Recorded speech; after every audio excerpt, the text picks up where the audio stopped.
Hi, maybe you saw the previous video, maybe you're watching this isolated before you see the other one. So the DIY SCOBY after the 4-week cycle on this jar in this climate, at this altitude, needs some more time to ferment to get to the kombucha vinegar stage. Using the vinegar method with the ratioing that we use on that.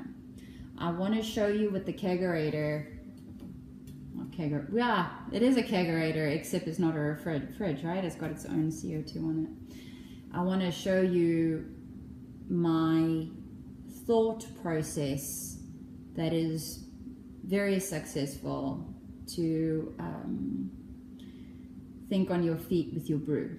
Okay, so you've got your brew now. It's not fully fermented yet to the kombucha vinegar method, but you got visitors coming, right? And you need a keg to go, or you're brewing to sell and you need to get it going. So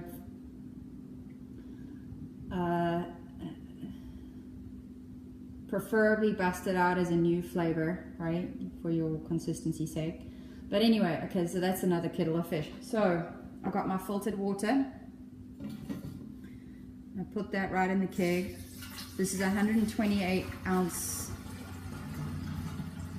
growler keg.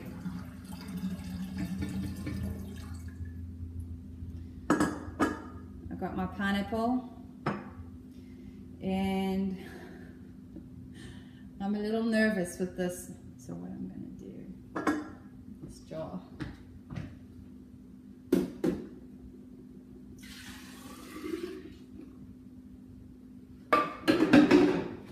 Clean up. Straight into the keg.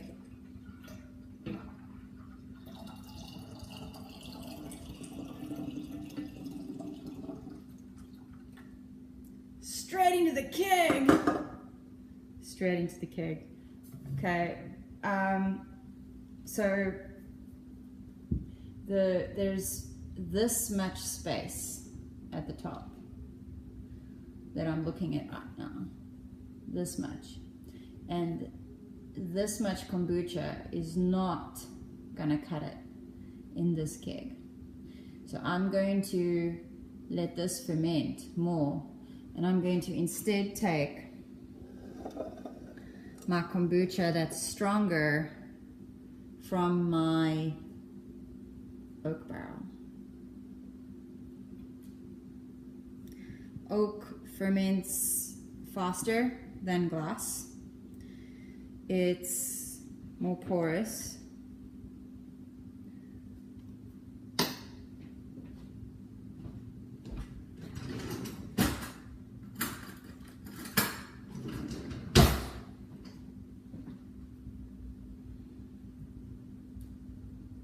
My SCOBY here is stuck to the side of the barrel.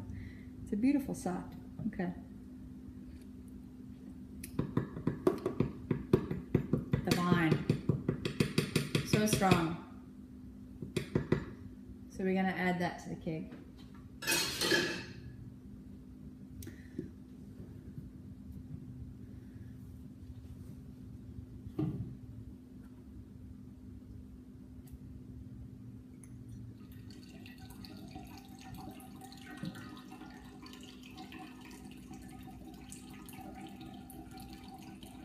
There's kombucha companies, I won't say which ones, that help you brew that don't advocate the continuous brewing system, which this keg is. They advocate to full cycle and then to bottle a keg out of that, because people dilute their kombucha too much and the culture actually dies. The vinegar isn't strong enough and then it gets unsafe and all that. I'm being so candid with you.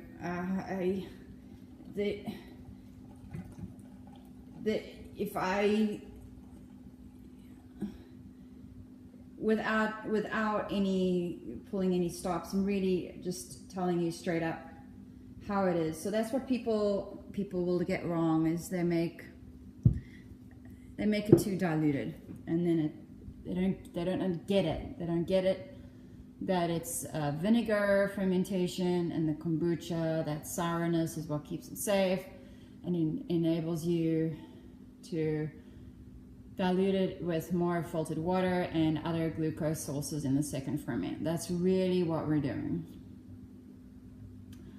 All right, so once you've done that, with the pineapple, you'll have your, fork's not clean, you'll have a bit of foam come up, just like you do when you saw in the videos that we were bottling, that foam comes up. The same thing will happen in your keg.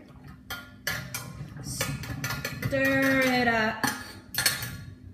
Get it mixed up. Okay, it tastes like cool drink. It's not sour enough. I want you to understand as best as possible that not to freak out if that happens. Pour some of that out. I'm gonna drink that. That's delicious. Oops, my spigot's out open. I'm gonna do even more. And I'm just gonna now replace it with that much kombucha. So I'm not gonna drain my oak any further. I'm going to go ahead now and take it from this SCOBY here.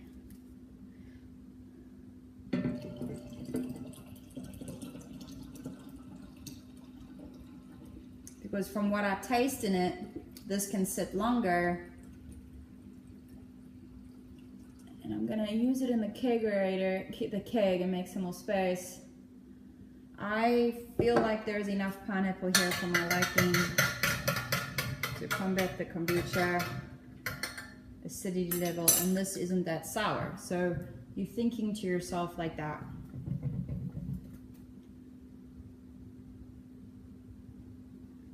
A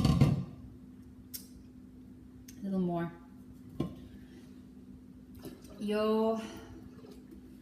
What was I going to say? Yes, so when you keg, very different to bottling.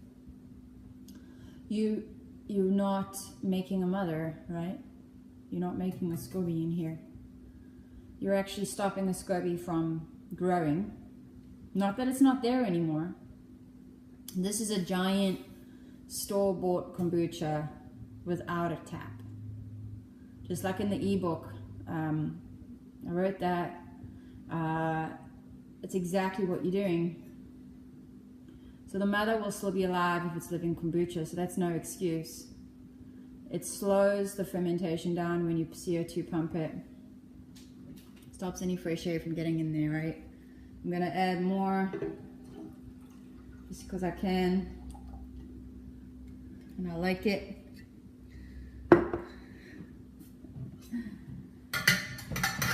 Even using a little keg, it's a bit messy.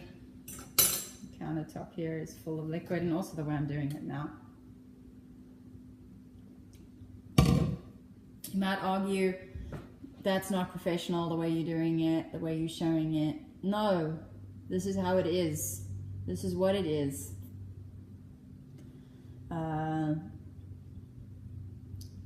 You gotta play, you gotta understand it.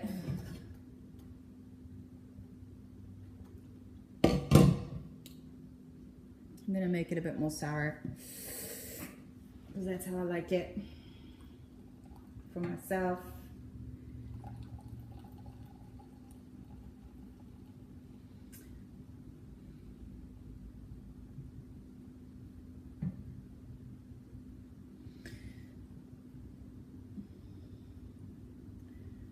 So this will be one of the last videos I'm making before I launch this course and talk to people about it. I really appreciate your feedback.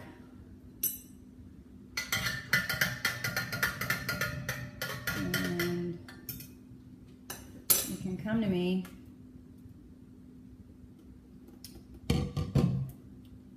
with any of the thoughts you might have. Okay.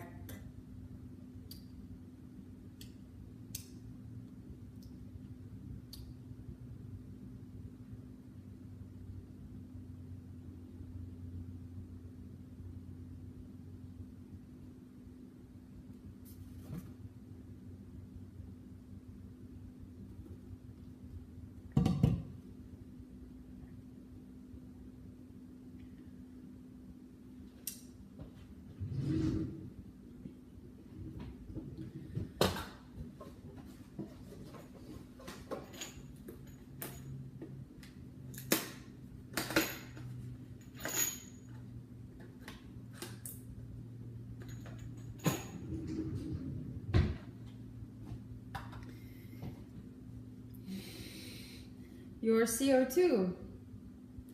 Keg's done. You pop the CO2 in the cartridge. Make sure that it's set to off.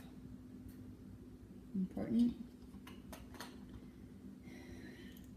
And be ready to rock and roll, because there's a pin on the top that gets punctured by the lid. And then at the base it's going to carbonate the drink. So it's on the off. Punctured. Alright. Righty tighty.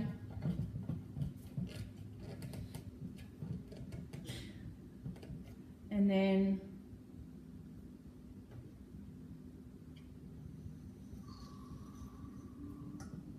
make sure the tap's off. You'll hear it if it's not.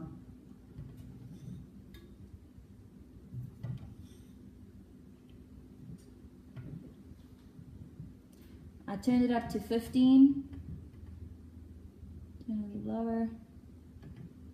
This goes over 15 psi. Because when I turn it halfway, it's still at 15, but the dial's at 15. Or it just caps off at 15. Either way, this works wonders. And take this, refrigerate it overnight.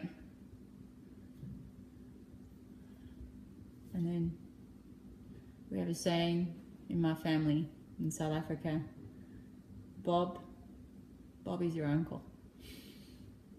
Happy brewing. I look forward to hearing back from you soon. Love and light.